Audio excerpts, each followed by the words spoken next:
Do que você tem medo? O que você sente muita vontade de fazer, mas ao mesmo tempo algo te trava? É como se fosse um medo de que as coisas pudessem dar muito certo ou principalmente que as coisas deem errado, que você tenha alguma consequência negativa disso e por precaução você esteja adiando, esteja segurando, mesmo sabendo que é a coisa certa que você tem que fazer. Os medos, eles escancaram os nossos limites. Quando a gente sente medo, geralmente é uma questão de um alerta, é como se uma luzinha ligasse assim e nos dissesse: opa, isso aqui é importante. Não significa que você tenha que fazer tudo que você tem medo, correndo riscos, mas é uma questão de que o medo, às vezes, ele só põe à prova os nossos limites para que a gente consiga chegar num outro nível. Quando falo em medo, eu sempre lembro de uma história que aconteceu quando eu tinha 15 para 16 anos. Eu participei de um programa chamado Junior Achievement, que era, os alunos criavam uma microempresa e tinham que aprender técnicas de gestão e tudo mais junto na escola. E eu estava com muita vontade de concorrer a presidente da minha empresa, mas estava com medo, com muito medo. E aí um dos orientadores me chamou um dia separadamente, perto da eleição, um dia antes, e disse o seguinte: Leandro, tu tá com medo de ser presidente, de encarar esse desafio, de assumir essa responsabilidade?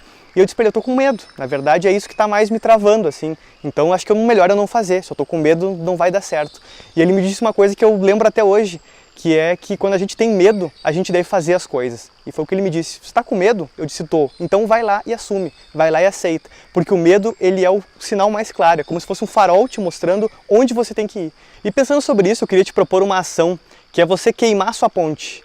Não é vandalismo que eu estou sugerindo aqui não, tá? A ideia é fazer uma metáfora com uma história muito legal que diz o seguinte, que durante a guerra, quando os soldados passavam de um certo ponto da luta, o comandante pedia para queimar a ponte anterior, que é para que na próxima batalha eles não tivessem aquela vontade de pensar em voltar, porque o caminho já estava interrompido. Só tinha que olhar para frente e encarar o que estava por vir.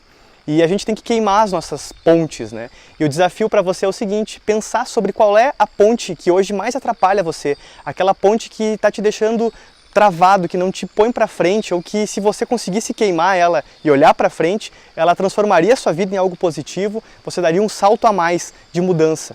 Qual é essa ponte? Identifica ela e queime essa ponte. Olhe para frente, pense que não dá para voltar mais e encare isso como uma oportunidade, porque a ação, a atitude é que cura o medo. Se a gente demora e não faz nada, a gente só alimenta esse medo. Então, tome uma atitude, queime a sua ponte e mude sua vida. E para encerrar, uma frase que tem num cartaz na sede do Facebook, diz o seguinte: o mais arriscado é não arriscar. Pense sobre isso. Muitas vezes você não fazendo nada está correndo mais risco do que se desse o primeiro passo. Boas energias e até o próximo vídeo.